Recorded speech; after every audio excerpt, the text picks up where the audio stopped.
Miscarriage? Even after undergoing infertility treatment and getting pregnant? What have you done? My mother-in-law blamed me for the miscarriage. Her face turned red. Her face turning red. It's probably because you didn't take care of your body. As if not being able to have a child wasn't hard enough. Now this. You really are useless. No, that's not true. The doctor said it can happen with a certain probability. Shut up. If you, as my daughter-in-law, can't even bear a child, then get out of here. After all the torment I've endured, and just having suffered a miscarriage, to treat me like this, I can't take it anymore. As I started to shed tears and attempt to protest, my husband defended me with an angry expression. Mom, what are you saying? There is no need for her to leave. Fine then. We'll cut ties. I'll cut ties with the daughter-in-law, who can't even bear grandchildren. My mother-in-law shouted those words at me and gave me a final menacing glare. She left the room. After that, I had no contact with my mother-in-law for 3 years, and we didn't meet. However, she suddenly appeared before me in a wheelchair. I became in need of care after being involved in a traffic accident. That's why you should take care of me. I looked down at her and said, Huh, didn't we cut ties with each other? My name's Ivy, and I am 33 years old this year. I have been working as a caregiver even before getting married, and after marriage, I continued to work at the same workplace. I recently got certified as a care manager. So my main job is to come up with care plans for my patients. My husband Dylan is an office worker about the same age as me, and we met through a friend. Dylan graduated from a top university and works for a large corporation. At first, I thought there was a mismatch between him and me, as I only have a high school education. But Dylan continued to express his love for me. We had a good relationship, and after 2 years of dating, Dylan proposed to me. Ivy, please marry me. Let's become a family. Thank you, Dylan. I'm truly happy. I was at the height of my happiness at this time. I never imagined what would happen next. After accepting the proposal, we went to Dylan's parents' house to make a marriage introduction. Dylan's father passed away when he was in high school due to an illness. Since he is an only child, his mother lives alone in their family home. Nice to meet you. I'm Ivy. Standing at the entrance of my in-laws' house, I greeted my mother-in-law nervously. You're Dylan's partner? My mother-in-law scrutinized me from head to toe. I want to marry her. Upon hearing Dylan's words, my mother-in-law smiled at him. Well, Dylan. We need to get to know this person first. My mother-in-law addressed me as I nervously sat on the couch. Oh, your name is Ivy, right? Which university did you graduate from? Well, I'm sorry. I didn't attend a university. I graduated from a local vocational school. Well, my mother-in-law visibly frowned her brow and covered her mouth. Not even attending university nowadays. Were you raised in a very poor family? Uh-huh. Mom, what are you saying? Well, isn't it? Or it is because your grades weren't good enough to attend university? My mother-in-law questioned me with a furrowed brow. I responded as best I could. My mother worked in caregiving. She always said it was a challenging but rewarding job. I grew up watching her in that role, so I wanted to walk the same path. Ivy works really hard at her job, and has an ambition. I think that's wonderful about her, too. As Dylan supported me, my mother-in-law's expression became even more unpleasant. Caregiving? Did you say you were currently working in caregiving? Does that involve changing old people's diapers? Yes. I assist patients with their daily lives. That's not some smelly, dirty, low-level job. Huh? Even though caregiving is a job that anyone can do, it's not spoken of as something amazing. I could do nothing but be dumbfounded by my mother-in-law, who completely looked down on me. He continued to speak. Dylan said he's bringing his marriage partner. I thought it would be someone wonderful, but someone who couldn't even go to college, and someone who works in caregiving. It's disappointing. What are you saying, Mom? Well, isn't it, Dylan? Maybe you should reconsider now. Should I help you find someone wonderful? Enough already. Let's go, Ivy. Dylan slammed the table, stood up, and pulled my arm. But Dylan... I was honestly flustered as well, but my mother-in-law seemed surprised by the fact that Dylan, who is usually calm, displayed his anger so openly. Dylan, what's wrong? Did something bother you? Mom, you're being extremely disrespectful to Ivy. No matter what anyone says, I'm gonna marry Ivy. Dylan!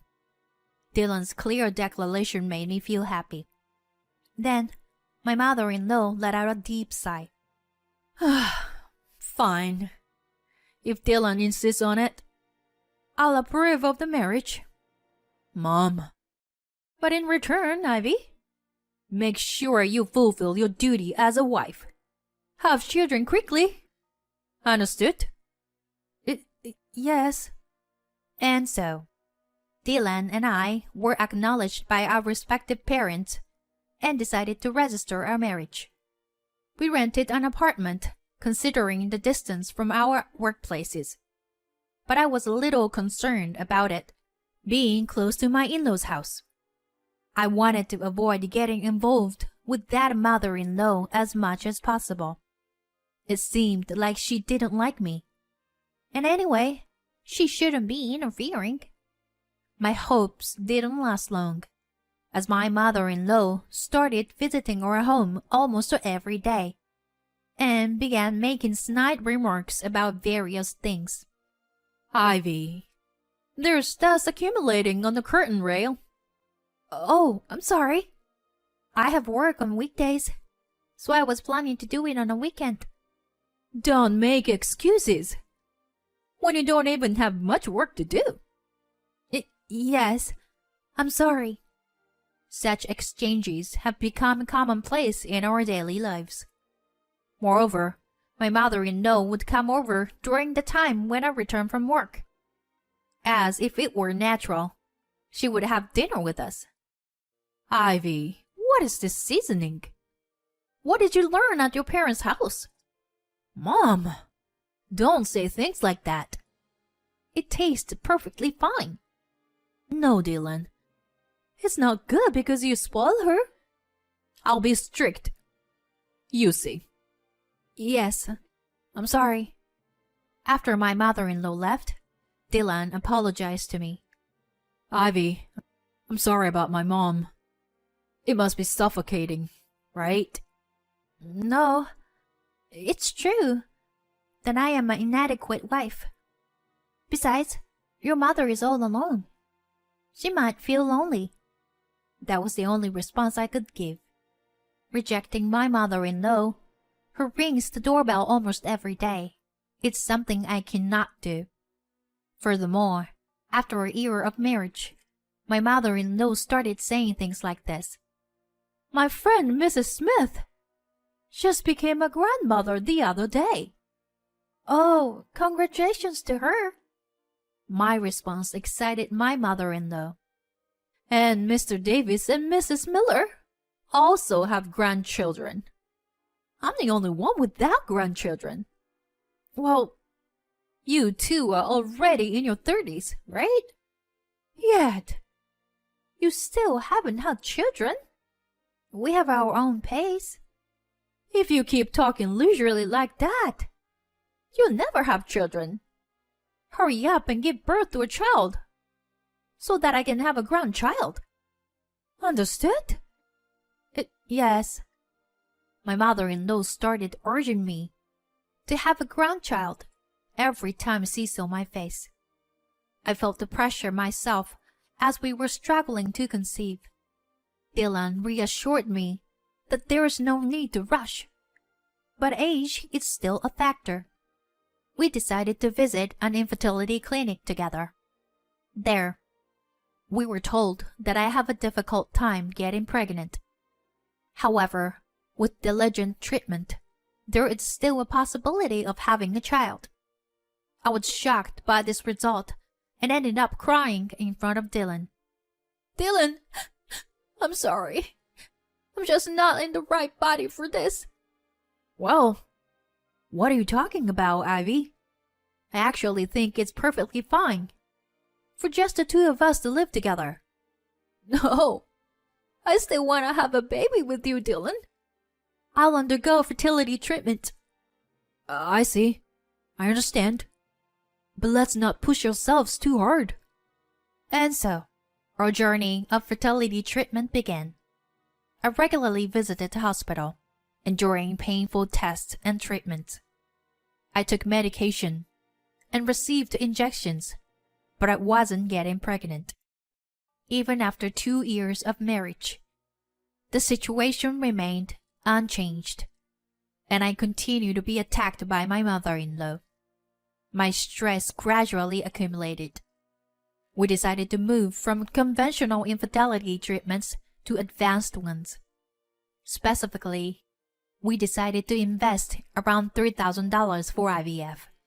It required not only a financial burden, but also a significant physical toll. However, I was exhausted from my mother-in-law's relentless "give me a grandchild" attacks, and I couldn't give up on having a child myself. The first IVF attempt didn't succeed, but on the second try, I finally became pregnant. When I saw the positive result on the pregnancy test in the bathroom, I couldn't help but let out a cry of joy. Finally, I could get pregnant. I have to cherish and raise this baby with care. As I discarded the pregnancy test in the bathroom trash and washed my hands outside, the doorbell rang. Ivy, please open the door. Once again, it's my mother-in-law. I reluctantly let her into the house as usual. Since the positive result just appeared, and I haven't confirmed it at the hospital, it's better not to tell her yet. Just as I decide to keep it a secret from my mother-in-law, Ivy, are you pregnant? She asked me like that. Huh? But look, I found this in the bathroom. In her hand was the pregnancy test that I had just thrown away. Did she actually rampage through the toilet trash? To stoop that low?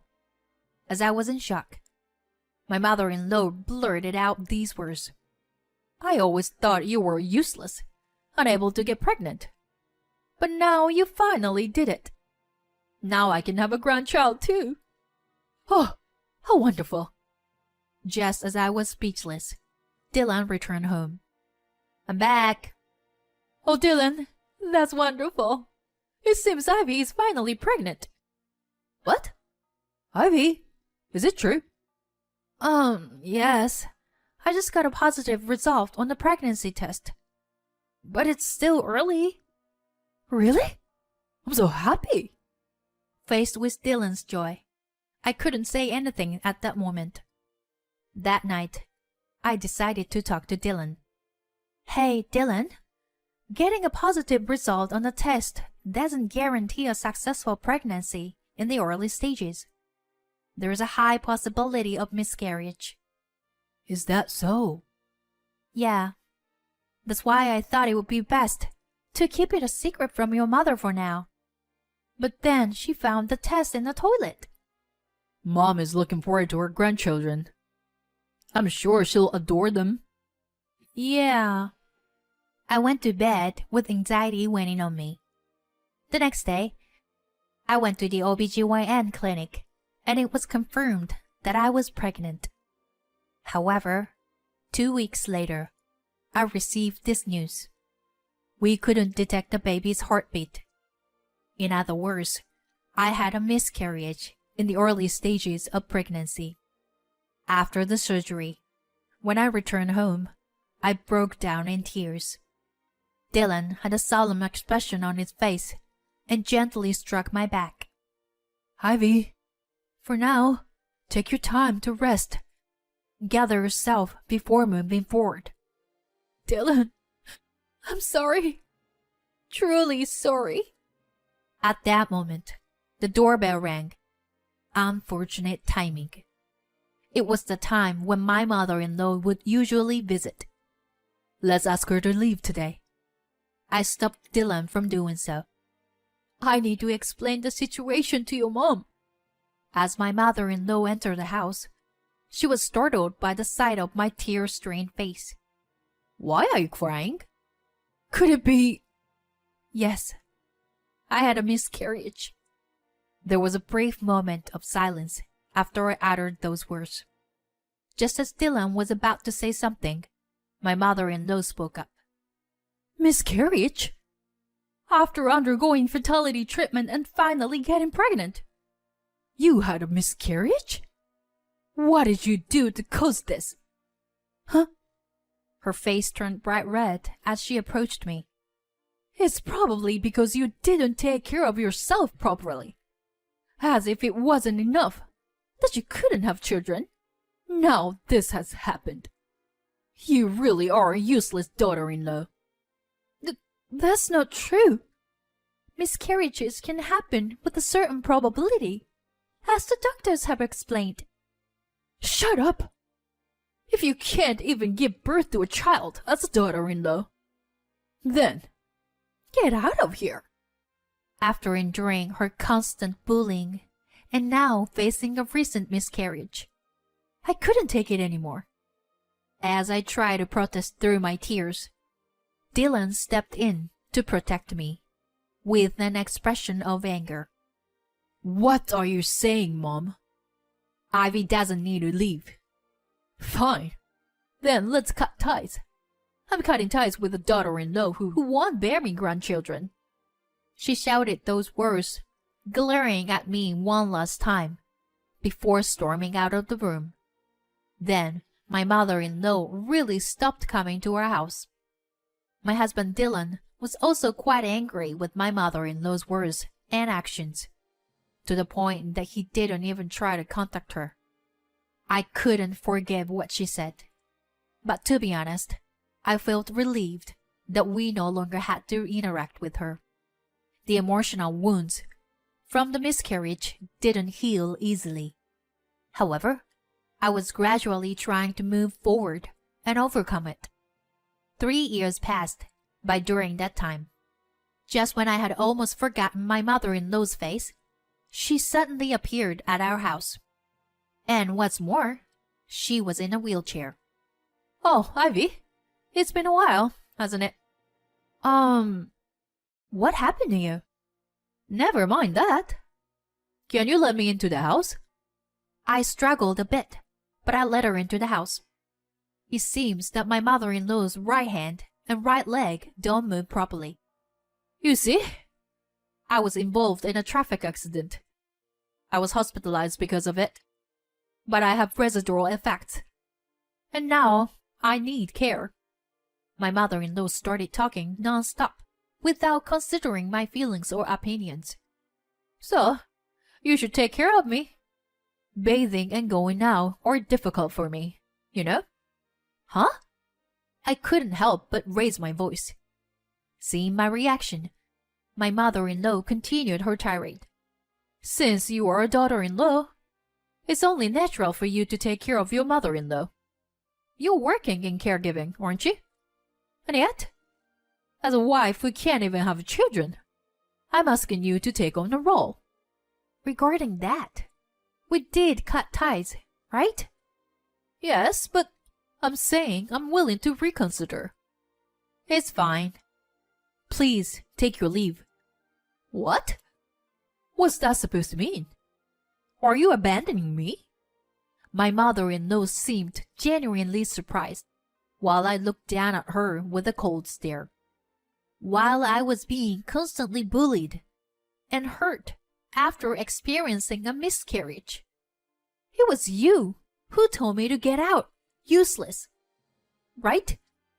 Why should I be the one to take care of someone like you? Are you going to abandon your relatives who need nursing care? You are a devil's wife, aren't you? I'm fine with being the devil's wife. Please leave me alone. I pushed my mother-in-law's wheelchair towards the entrance, and she started screaming. At that moment, the front door was open from the outside. Ivy, I'm home. Huh? Mom? Dylan. Huh? Who is that child? My mother-in-law froze as she saw Dylan holding the child in his arms. Who? This is our daughter, Emma.